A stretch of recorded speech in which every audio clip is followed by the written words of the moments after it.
nosotros como psicólogos es muy importante porque nos marca los lineamientos que nosotros o nos enseña los lineamientos que nosotros debemos de generar o de formar en nuestras citas psicológicas con nuestros pacientes, para que todo el proceso pueda quedar mucho más claro. Entonces, vamos a irnos a esta parte de contenido, vamos a conocer cuál es el objetivo de nuestra clase para poder dar inicio con cada uno de los puntos que tenemos que conocer el día de hoy.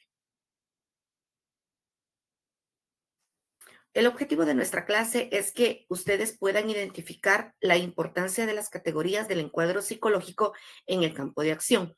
Cuando ustedes empiecen un punto de ejercicio profesional, ustedes puedan saber lo que se necesita establecer dentro de una cita, dentro de una entrevista, dentro de un proceso psicoterapéutico, se necesita una estructuración y esa estructuración es la que usted debe de poner en práctica cuando ya esté en su ejercicio. Entonces, esto para que usted tenga el conocimiento y para que en su momento usted lo pueda ir aplicando. Vámonos a irnos con encuadre psicológico. ¿Qué se refiere cuando hablamos de este término de encuadre psicológico? Primero, el término de encuadrar es mantener como la línea, tener un formato, tener la estructura. Entonces, cuando nosotros hacemos referencia, el encuadre terapéutico es una forma que se utiliza para determinar cuáles son las condiciones, las normas, las pautas, las reglas que seguir en el proceso de cambio, que se inicia a fin de minimizar estas dificultades que se pueden suscitar.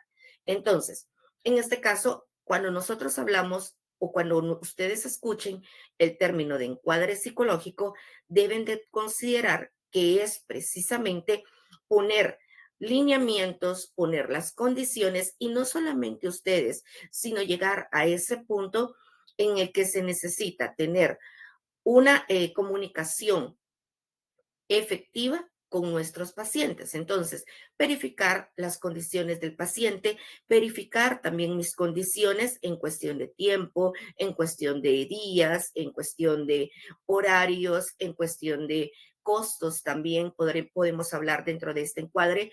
Las normas, por ejemplo, aquí se puede incluir este punto con respecto a qué pasa si alguno de los dos debe de cancelar o la cita por alguna emergencia. En este caso, nosotros podemos verificar o empezar a trabajar con respecto. Son todos los lineamientos que se pueden ir dejando claros en la primera cita. Entonces, nosotros ya vamos verificando o viendo, en este caso, que nuestro paciente, y ya nosotros vamos colocando esas reglas, vamos viendo que nuestro paciente está claro con respecto a que si un día, por alguna casualidad, por alguna emergencia, nuestro paciente no puede llegar a la cita que ya se había acordado o que se había planificado, entonces, en este caso, nosotros podemos qué es lo que sucede o qué es lo que procede. Se reprograma la cita, porque en este caso, por ejemplo, en algunas ocasiones los pacientes pagan por adelantado. Puede ser, hay algunos, son muy pocos casos.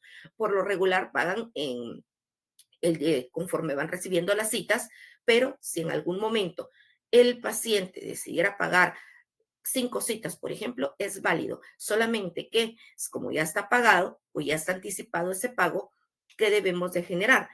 El paciente no pudo asistir por una emergencia, entonces perdió su cita y ya no se le regresa. No, debemos nosotros, por eso es de que el encuadre psicológico nos permite mantener esa comunicación y poder decir, ok, el paciente no puede asistir en esta opción, es importante que lo pueda realizar para la siguiente. Entonces, volvemos a reprogramar en el día de la siguiente semana o en otro espacio que podamos nosotros generarle. Quizá no es de días, quizá es de horario, quizá no puede llegar en el horario que ya se había establecido y está buscando otro horario que también es válido. Las pautas, las reglas que se seguirán en el proceso de cambio que se inicia con este fin de poder minimizar las dificultades que se puedan dar en un futuro. Desde ahí también es importante en el encuadre psicológico dejarle claro al paciente que que este es un proceso y que no va y que no puede esperar un cambio de una cita, porque en muchas ocasiones eso es lo que ellos creen o lo que ellos consideran, que en algún momento cuando nosotros vamos a, cuando nosotros empezamos a tratar y cuando ellos empiezan a buscar ese apoyo, que la solución va a ser inmediata y que la solución va a ser bastante rápida. Y no es así. La solución sabemos que requiere de un proceso de qué, recordemos las tres etapas de un proceso de investigación, de evaluación del caso, el segundo proceso de diagnóstico y el tercer proceso de tratamiento. Por lo tanto, si el paciente llega a la etapa de evaluación, con lo único que el paciente se puede ir es con esta parte de que se conoció su caso y de que se está recabando y que se recabó la información. Si el paciente llega a la segunda etapa, que es el diagnóstico, ¿con qué se va a ir el paciente? El paciente se va a ir solo con su diagnóstico, no se va a ir con una mejora. ¿Por qué? Porque no hemos iniciado la etapa de tratamiento. Ahora, si el paciente lleva sus tres etapas, todo el proceso, etapa de evaluación, etapa de diagnóstico y etapa de tratamiento, que en la etapa de tratamiento es donde nosotros vamos a brindar herramientas, vamos a brindar el encaminamiento, en la guía para poder buscar la solución a la problemática que nosotros ya diagnosticamos. Entonces, allí sí nosotros podemos hablar de que se puede generar o que el paciente puede esperar un proceso, un resultado o una solución. Pero en la etapa 1 y en la etapa 2, el paciente no puede esperar una respuesta o una solución a su problemática. ¿Por qué? Porque las etapas todavía no nos permiten poder realizar este proceso. Entonces, en cuadrar, vamos a verificar toda la parte de lineamientos, toda la parte de normas y pautas que necesitamos para poder tener un poco más claro el concepto de encuadrar. Encuadrar también lo podemos entender como poner límites entendidos como protección. Pero ¿por qué necesito yo protegerme? Se preguntarán ustedes dentro de lo que nosotros hacemos cotidianamente. Aunque ustedes ahorita no lo crean, les voy a plantear diferentes panoramas, porque resulta que nosotros también estamos, cuando nosotros tratamos un caso, nosotros también estamos en algún momento, en algún riesgo de lo que decimos, de lo que proponemos, de lo que implementamos nosotros también. Por eso es importante que nosotros tengamos el conocimiento, que nosotros actuemos de una manera profesional, pero sobre todo que nosotros nos vayamos actualizando. La actualización en nuestra área es de suma importancia. ¿Por qué? Porque los problemas a nivel social, a nivel mental, van trascendiendo, se van descubriendo nuevas técnicas, nuevos métodos, nuevos abordajes, nuevos fenómenos, por decirlo así, porque en cuestión de problemática que van surgiendo con respecto a problemas también que van de la mano de la sociedad, del contexto, de la actualidad. Entonces, ese sistema nos pone en riesgo. ¿Y cómo nos podría poner en riesgo? Pensemos nosotros. En la clase anterior yo les mencionaba con respecto al punto de recabar información y de cómo nosotros lo podemos hacer de una manera escrita, y yo les decía, tener su libreta, tener un lápiz, un lapicero, esto no es malo. Lo importante es que usted no se pase los 45 minutos de la entrevista anotando todo lo que el paciente le diga, porque entonces el paciente se va a sentir que usted no le está prestando atención y que solo se está dedicando a escribir o a transcribir lo que él está diciendo. Tenemos que tener técnica para poder nosotros recabar esa información, puntos importantes, lo que nosotros creamos. ¿Cuál va a ser nuestro medio o el recurso por el que nosotros más nos vamos a apoyar para mantener y almacenar la información? La atención y nuestra memoria. ¿Por qué? Porque entonces toda la información que mi paciente me está diciendo, yo la tengo que guardar y la tengo que mantener para poder hacer el vaciado de los datos. Y le mencionaba, otro de los recursos puede ser poder grabar al paciente. Pero cuando nosotros grabamos a un paciente, se lo mencionaba, requiere de una autorización. Si es un paciente adulto, requiere la autorización del paciente adulto. Y si él está consciente, si dentro de la primera evaluación nosotros vemos que él está consciente en tiempo, en espacio, en el uso de la razón y puede firmar. Si nosotros vemos que el paciente o que el caso del paciente no le permite o pudiera llegar en algún momento a alterarse la información, si necesitamos la firma pues, del paciente, pero también de alguien más que pueda hacerse responsable de él. Pues, ¿esto por qué? Porque en algún momento los pacientes pueden actuar de una manera o pueden generar algo contra o en una vía legal, algo contra nosotros desde la vía legal. Entonces, esto ya nos generaría a nosotros una problemática en cuestión de lo que nosotros hicimos, de lo que nosotros no hicimos, de lo que nosotros dijimos, de que nosotros grabamos sin la autorización del paciente. Entonces, esto puede llegar a tener sus repercusiones. Por lo tanto, es importante que ustedes tengan presente que todo lo que nosotros efectuemos en una cita psicológica debe de estar escrito, los lineamientos, las pautas, las normas, debe de estar en eso que se llama contrato psicoterapéutico. Ya lo vamos a ver un poco más adelante.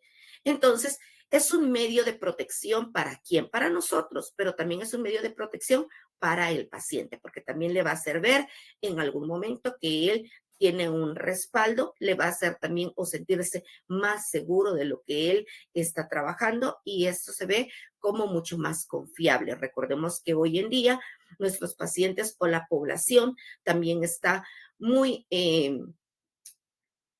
muy en riesgo de muchos profesionales, bueno, no, quizá la palabra profesionales no sea la correcta, de muchas personas que buscan atender, que buscan apoyar sin el conocimiento científico.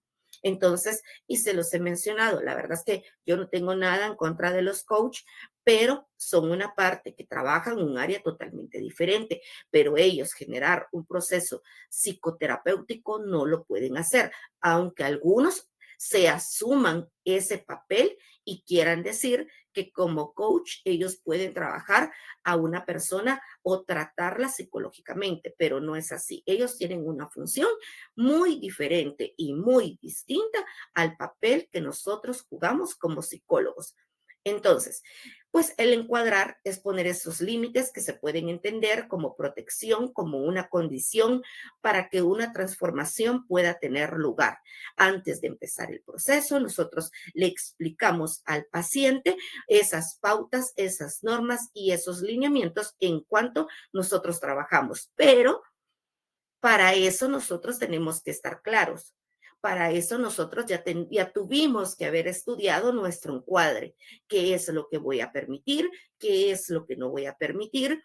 En este caso, algo tan sencillo como también puede ser el tipo de población que nosotros podemos empezar a tratar.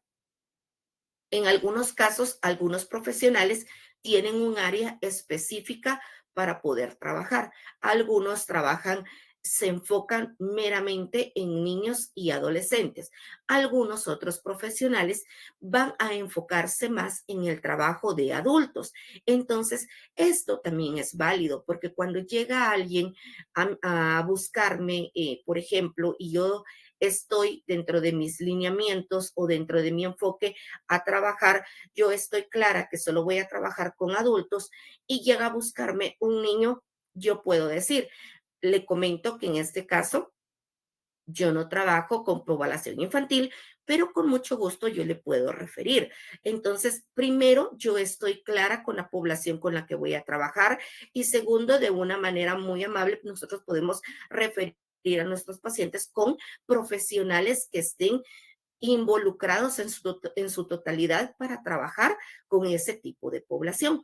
Aparte, no solo de población, sino que también de problemáticas. Hay personas que en algún momento o hay profesionales que en algún momento no trabajan, por ejemplo, temas de drogadicción o de abuso de sustancias. ¿Y qué es lo que procede? Poder referirlos.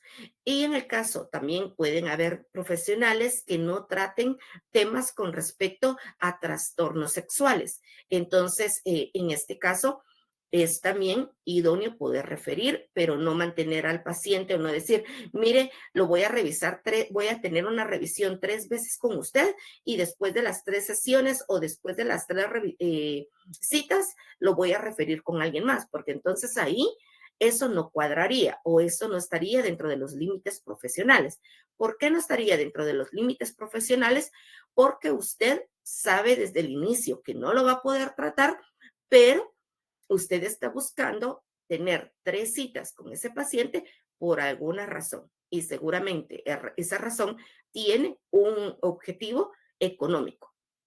Entonces hay que tener mucho cuidado. Por eso le menciono, todo lo que respecta a encuadre, primero debe de estar claro para el psicólogo, para el psicoterapeuta, para que éste, ya teniendo los puntos claros sobre los que trabaja o sobre los que se maneja, va a ser mucho más fácil podérselos dar a conocer o compartir a su paciente.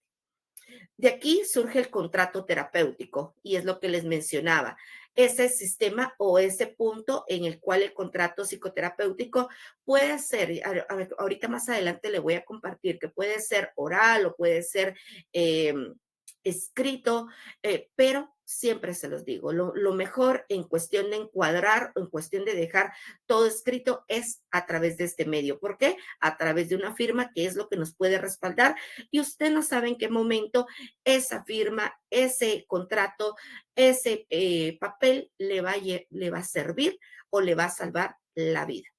En la consulta o asistencia psicológica se establecen límites para que se produzca el cambio terapéutico. El punto de colocar lineamientos, de estar claros con lo que nosotros, cómo nosotros vamos a trabajar y dárselos a conocer a nuestro paciente es de suma importancia para que todo el proceso psicoterapéutico pueda llegar a ser funcional. Entonces, acá tenemos otra parte. Dice que el encuadre psicológico no solo va a marcar las bases de una sana relación terapéutica y define lo que es permitido y lo que no, sino que encamina a la persona a lo que quiere alcanzar. Ven, este párrafo pareciera tan sencillo, pero incluye tanta información. Vámonos y lleva 3 puntos importantes. El primero, el encuadre psicológico no solo marca las bases de una sana relación terapéutica, si nosotros no tenemos un encuadre, si nosotros no generamos un contrato terapéutico, ¿qué es lo que va a pasar? Nuestro paciente se puede ir peleando con nosotros o nuestro paciente se puede ir hablando mal de nosotros como profesionales. Ahora bien, siempre está ese riesgo, pero en algún momento cuando hay un encuadre, cuando hay un contrato, esto tiende a tener más claridad. ¿Por qué? Porque el paciente puede decir, sí, pero es que solo me cobró, no hubo nunca un resultado, es un farsante, es un charlatán, tantos adjetivos que pudiera generar el paciente en ese momento en el que tuvo 2 sesiones y él ya quería un cambio. Entonces, en nuestro contrato decía que requiere de un proceso y requiere de 3 fases. Requiere de la fase de evaluación, de la fase de diagnóstico y de la fase de tratamiento. Estando esos puntos claros de una manera escrita, el paciente puede recordar que no se le estafó y que no fue una charlatanería, porque eso estaba escrito en el contrato terapéutico. Entonces, por eso, o que después diga, pero mire, usted me está cobrando de más. Entonces, no, porque el contrato terapéutico indica el costo de cada sesión. Entonces es cuando nosotros firmamos, así como nosotros firmamos un contrato cuando adquirimos algún producto en cualquier otro lugar, en una compra y venta, lo mismo pasa con el proceso psicoterapéutico. Se necesita tener un contrato y ese papel. También existirían esas líneas pequeñas. Por supuesto que nosotros, en este caso, nosotros vamos a generarlo de una manera acorde a nuestro contexto. Pensemos, yo le decía hace un momento ¿Qué pasa si nuestro paciente no puede llegar o no se puede presentar a la cita que ya había programado? La podemos reprogramar. Sí, ahora bien, ¿con cuánto tiempo tiene que cancelar su cita?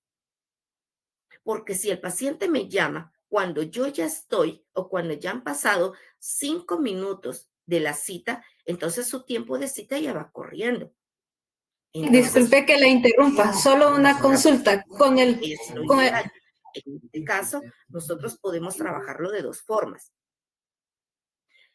Lo podemos trabajar primero en el caso de que el paciente, para que no se le cobre la cita y se le pueda volver a reprogramar sin ningún costo, nosotros podríamos, en este caso, aplicar en nuestro contrato que las citas se deben de cancelar con mínimo 2 horas de anticipación. ¿Y esto por qué? Porque no juega con nuestro tiempo, porque en este caso nosotros no vamos a esperar y a estar haciendo o cubriendo el espacio. Si mi paciente me dice 2 horas antes, mire, no voy a poder asistir, yo me puedo retirar y me puedo ir a mi casa, pero no me quedé esperando. Pero si mi paciente me avisa cuando ya pasó el tiempo de la sesión, por ejemplo, la sesión iniciaba a las 10:30 del día sábado, a 10:30 de la mañana y termina a las 11:15, ahorita son las 10:52 y mi paciente ahorita me llama y me dice, fíjese que no voy a poder llegar.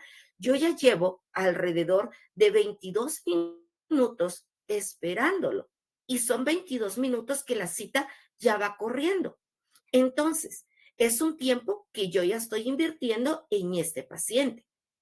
Entonces ahí el contrato debería estar claro. Si el paciente cancela con anticipación, con 2 horas de anticipación, se puede reprogramar la cita sin ningún costo. Ahora bien, si el paciente no cancela la cita y no asiste, se le podrá cobrar. Eso ya dependerá de usted, de la evaluación que usted genere. Entonces, si pasa una vez, quizá usted puede decir, bueno, fue en una ocasión y no ha vuelto a pasar, una de días, por ejemplo, está bien, pero si el paciente tiene esa falla de que siempre juega con nuestro tiempo, recordemos que nuestro tiempo es lo que nosotros estamos también de alguna manera comercializando. Entonces, tiene un precio ese tiempo que nosotros estamos invirtiendo. Entonces, pero en algún momento, pero ¿cómo me va a cobrar? Por ejemplo, imagínense si fuera un paciente infanto-juvenil, que fuera un paciente niño o un paciente adolescente, los primeros que pueden llegar a tener este tipo de reclamos son los papás. Entonces, ¿y cómo va a ser eso o cómo va a ser posible que usted me vaya a cobrar por una cita que ni siquiera le dio a mi hijo? Usted me está estafando, usted me está cobrando de más. Entonces, pero si nosotros no tenemos ningún contrato, si nosotros no encuadramos nuestra relación terapéutica, es mucho más fácil que ellos puedan hacer demandas que puedan generar en algún momento algún proceso y que en este caso nosotros podamos tener conflictos legales. Entonces, bien importante es esta parte. ¿Por qué? Porque entonces si está escrito, mire, le recuerdo que usted firmó el contrato y el contrato decía lo siguiente, aquí está estipulado. Entonces el paciente dice o el papá del paciente ya puede decir, tiene razón. Entonces, es un respaldo para nosotros el encuadrar, el generar nuestro contrato.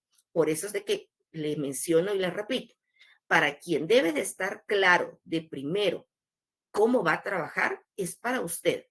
¿Qué es lo que quiere? ¿Qué es lo que no quiere? ¿Qué es lo que va a permitir? ¿Y qué es lo que no va a permitir? Y es ahí donde viene el segundo punto de este párrafo, porque el encuadre y el contrato van a definir lo que es permitido y lo que no es permitido. Va a dejar todo claro o nos va a dar el panorama de claridad tanto al terapeuta como al paciente. Y el tercer punto importante de este párrafo es que va a encaminar a la persona a lo que quiere alcanzar. Esto va a facilitar que podamos nosotros llegar a la solución de una manera más sencilla. ¿Por qué?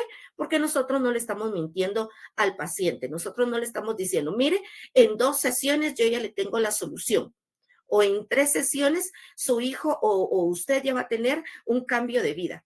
No, porque nosotros estamos dejando claro esto desde el inicio. Nuestro objetivo está fijado y por lo tanto el encuadre o el contrato nos van a ayudar a alcanzar de una manera más efectiva este objetivo que nosotros estemos planteándonos. Hay algo que se conoce como constantes del encuadre. Para conocer estas constantes que son como las categorías, para que lo podamos entender con otro término, las categorías del encuadre. Vámonos a la primera, las constantes teóricas. Las constantes teóricas se pueden entender como el conjunto de supuestos teóricos y técnicos, esquemas o marcos de referencia que orientan el accionar del terapeuta. Esto lo refiere Maldonado, uno de los autores que habla con respecto al encuadre psicológico. Entonces, pero él decía, la constante teórica o la categoría teórica lo que nos va a dar son las pautas de decir cuánto o cómo está dividido el proceso. Porque lo primero que pregunta un paciente es cuánto tiempo requiere de mi proceso. ¿Cuántas citas necesito? Entonces, ¿hay una estipulación o hay una cantidad exacta de citas? No.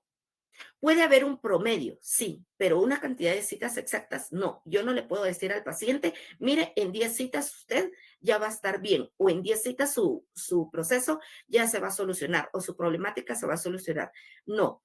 El conjunto, entonces, el conjunto o la parte de constantes teóricas va a abarcar el conjunto de toda la parte de teoría, de puntos técnicos que nosotros vamos a estar trabajando con respecto al caso. Todo el conocimiento teórico que nosotros vamos a abarcar. Esta constante hace una referencia al conocimiento, a la actualización que cada uno de ustedes llegue a tener. Dentro de estos supuestos técnicos entra la empatía, el término comúnmente utilizado para poder referirse al rapport con respecto al paciente y el terapeuta, que implica establecer una atmósfera confortable y compartir una comprensión del propósito del encuentro terapéutico. La constante teórica es todo el conocimiento que usted va a poder aplicar dentro del proceso psicoterapéutico. Entonces, ¿por qué? Esta constante podemos decir que es su responsabilidad. ¿Por qué? Porque es el conocimiento que usted va a aplicar, es en algún momento desde cómo usted trata al paciente hasta cómo usted va a recabar y sacar la información, cómo va a manejar el caso, conoce las etapas, conoce el abordaje, conoce el vaciado de los datos, sabe qué es lo que va a trabajar en la siguiente cita.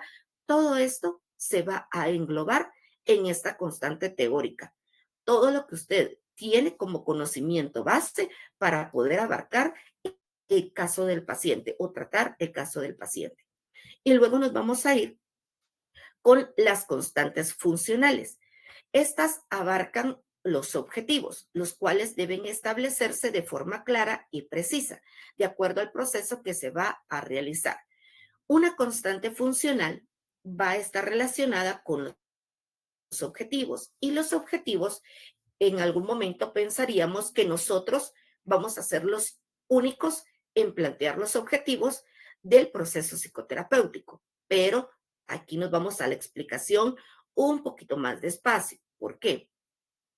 Primero, cuando nosotros hablamos de un objetivo, nosotros debemos de tener claro qué es lo que nosotros queremos alcanzar con este paciente. El primero que debe de plantearse un objetivo en la relación psicoterapéutica es el terapeuta. Es el primero que debe de plantear el objetivo. ¿Pero es el único objetivo? No. Hay otros objetivos que también se pueden ir adheriendo o que se pueden sumar porque van a ser un complemento. Por ejemplo, los pacientes también pueden generar sus objetivos y entonces nosotros vamos a generar una unificación de los objetivos del terapeuta y los objetivos del paciente para poder llegar a ese punto final de la misma manera. ¿Qué pasa si nosotros no congeniamos o no nos tomamos el tiempo para poder descubrir qué es lo que espera nuestro paciente del proceso psicoterapéutico? ¿Qué pasa si nosotros no nos tomamos el tiempo de preguntarle, de explicarle en algún momento este punto de objetivos?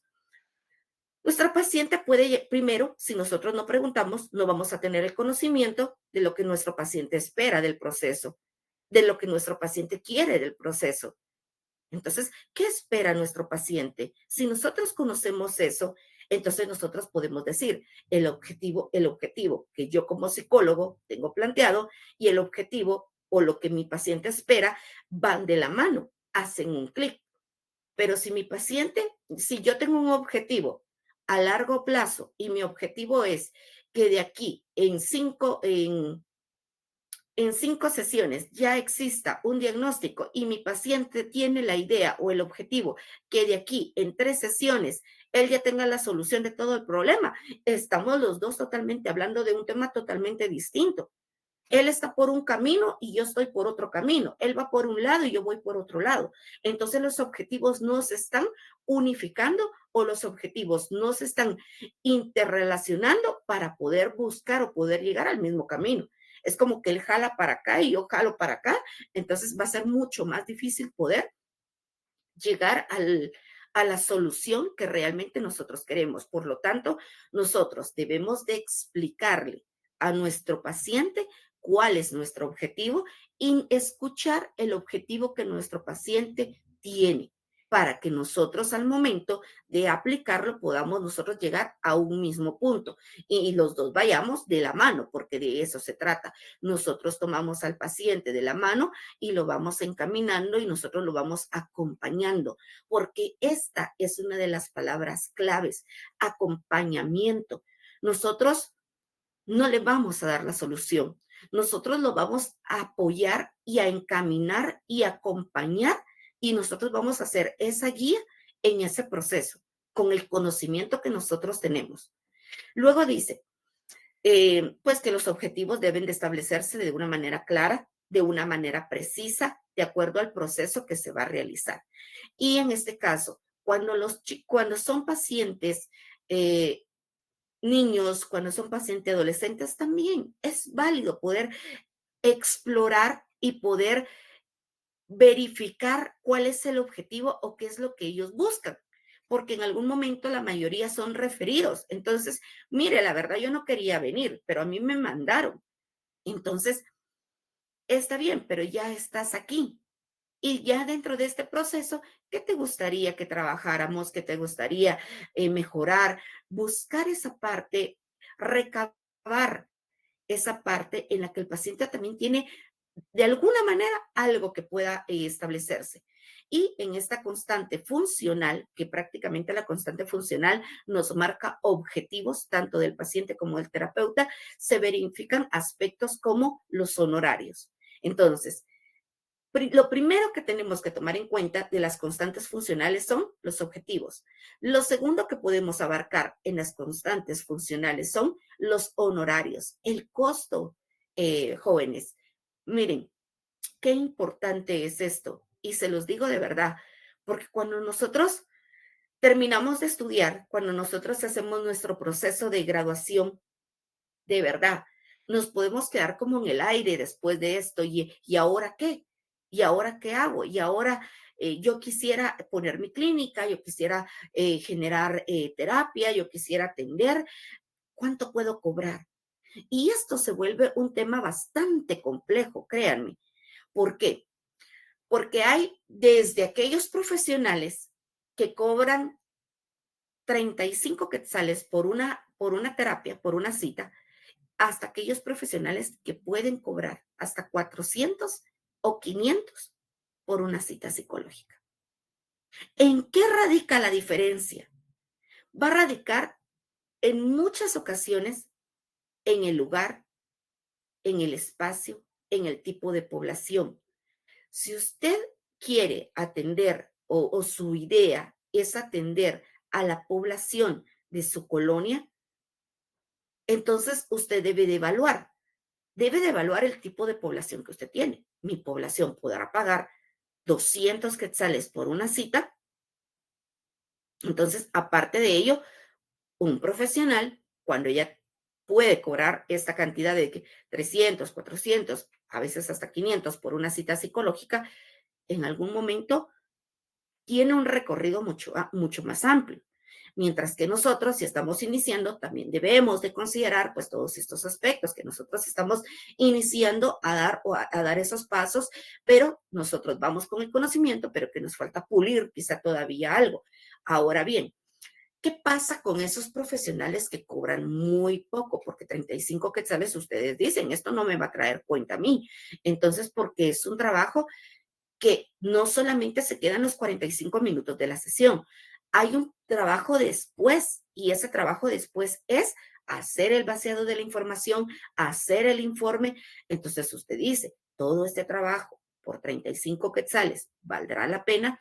Es irónico, la verdad, porque muchos profesionales generan un costo sobre este rango, pero afecta al demás gremio.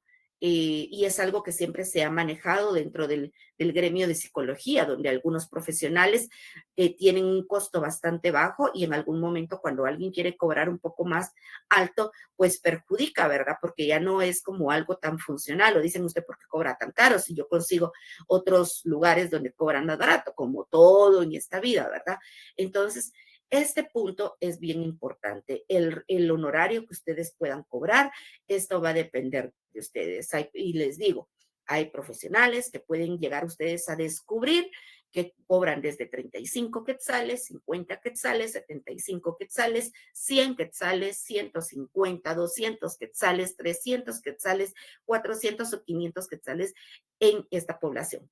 Pero le digo, depende mucho del lugar, de donde nosotros nos ubiquemos, de la población con la que nosotros trabajemos. Hay personas que van a poder pagar o algo como esto, como una cuota elevada, y hay población que definitivamente no, así que dependerá de donde nosotros busquemos posicionarnos o donde nosotros busquemos implementar nuestro servicio.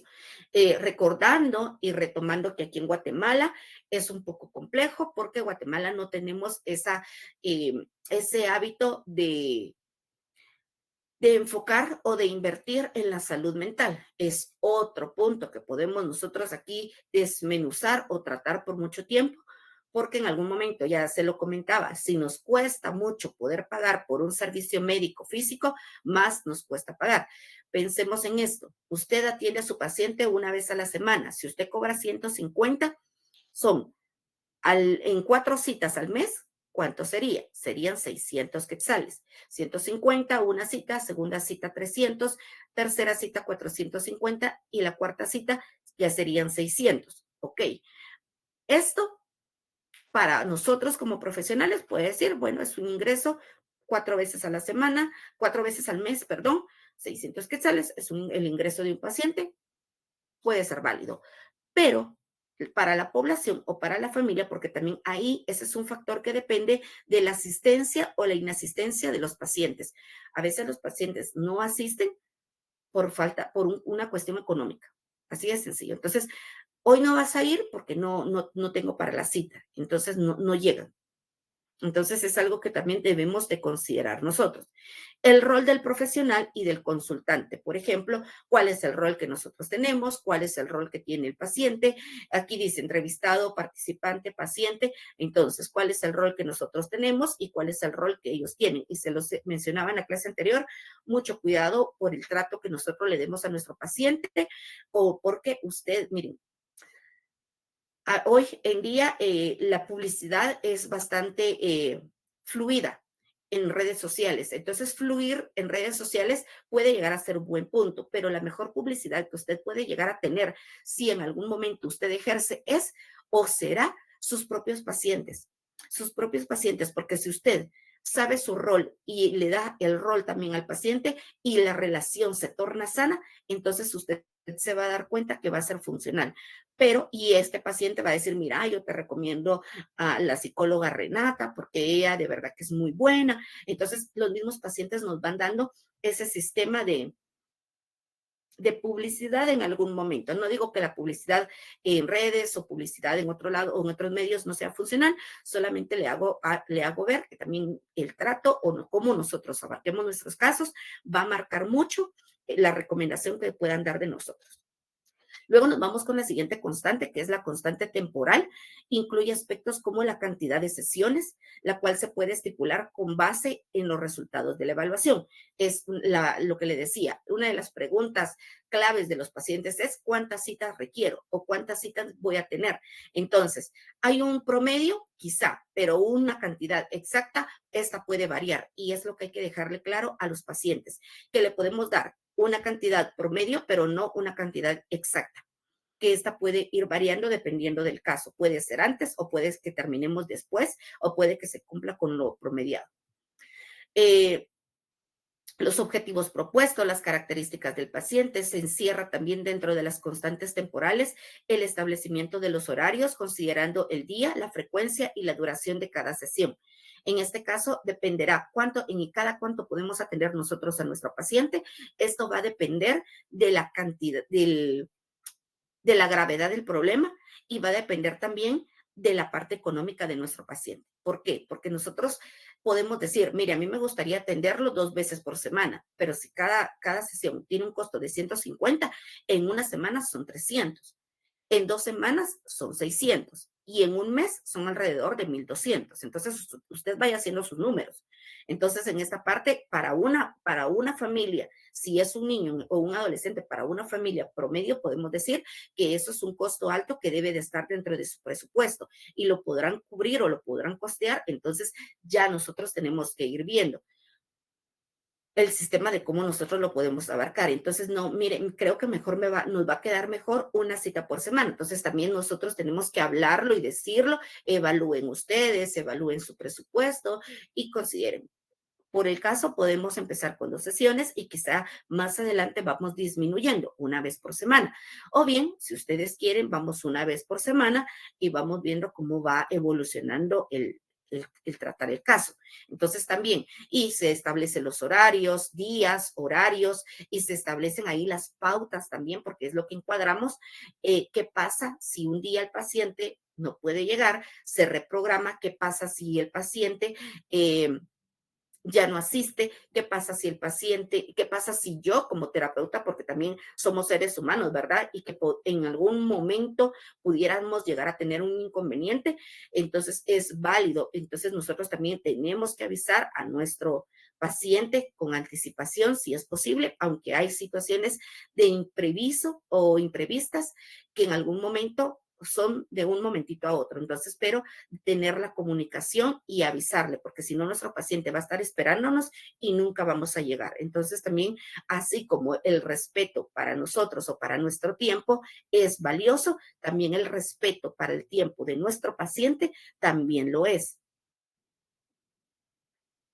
Y luego, pues ya finalizando, nos vamos con la última constante, que es la constante o las constantes espaciales. Estas que incluyen, pues prácticamente son los elementos del ambiente y dentro de estas constantes se va a incluir el lugar, se va a incluir la ambientación del lugar. Por tradición se asocia el proceso psicoterapéutico con un lugar, con un consultorio. Es importante esto, vean, porque hoy quizá nosotros podemos decir, pues en mi casa yo tengo un espacio, tengo un cuartito y ahí podría atender yo a mis pacientes. Hay que revisar. Y si usted hace esto, requiere de mucho compromiso y requiere también de un apoyo familiar. Y le digo esto porque si usted tiene familias, su familia no puede estar gritando atrás, ¿verdad? Entonces no puede estar diciendo, tráeme la olla, baja la escoba. Entonces, y usted está dando su cita psicológica. ¿Por qué? Porque no es lo profesional.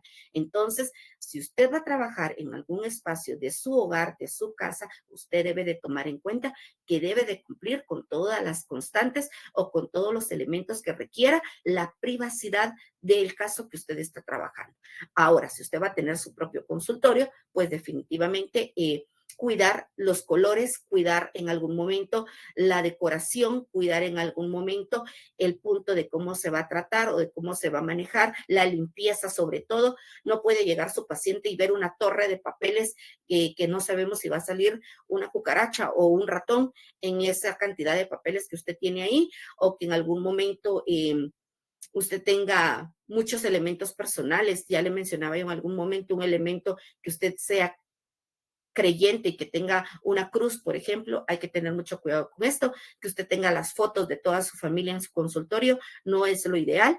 Entonces, ambientar de una manera adecuada el lugar en donde usted va a aplicar el proceso psicoterapéutico, y se decía aquí que por tradición el proceso debe de contar con un lugar y que este puede ser un consultorio, debe de ser un consultorio que cumpla con todos los lineamientos. Sin embargo, esto se ha extendido encontrando que el lugar se verá establecido por las características del objetivo que busca alcanzar. Por ejemplo, si es un paciente niño o un paciente adolescente, si es un paciente niño, nosotros trabajamos con niños, el ambiente va a ser diferente porque debe de tener un material lúdico, un material de juego. Y si son pacientes adultos, pues debe de estar también proporcionado. Ahora, si trabajamos con toda la población, debemos de tener como nuestro rincón de juego o nuestro espacio para nuestros pacientes infantiles y el espacio para nuestros pacientes adultos, ¿verdad? Para que no se vea todo regado o todo amontonado en términos coloquiales. Entonces, importante el espacio y la limpieza, el orden que nosotros le vayamos a dar. Esto es importante. La iluminación, si nosotros trabajamos, esto no lo quiero dejar pasar. Si usted en algún momento va a trabajar con niños o va a trabajar con adolescentes, por favor, no cierre la puerta. Mantenga la puerta abierta. ¿Por qué? Porque en algún momento se puede, nosotros no sabemos el problema que nuestros pacientes tengan y de repente hay un proceso o un periodo de delirio y nuestro paciente se puede poner a gritar y decir que nosotros le estamos agrediendo o nosotros le estamos haciendo algo, y no es así. Entonces, mucho cuidado con con la población infanto-juvenil. De preferencia, o lo recomendable es mantener la puerta abierta, colocar un rótulo en que estamos atendiendo y ya se sabe que la puerta está abierta para que cualquiera que pueda llegar pueda ver al paciente o pueda ver que no, la seguridad de que no estamos nosotros encerrándolo o que lo tenemos bajo llave. Así que con esto estoy finalizando el contenido de esta semana. Para mí ha sido un gusto y desde ya, como les mencioné al inicio, les deseo mucho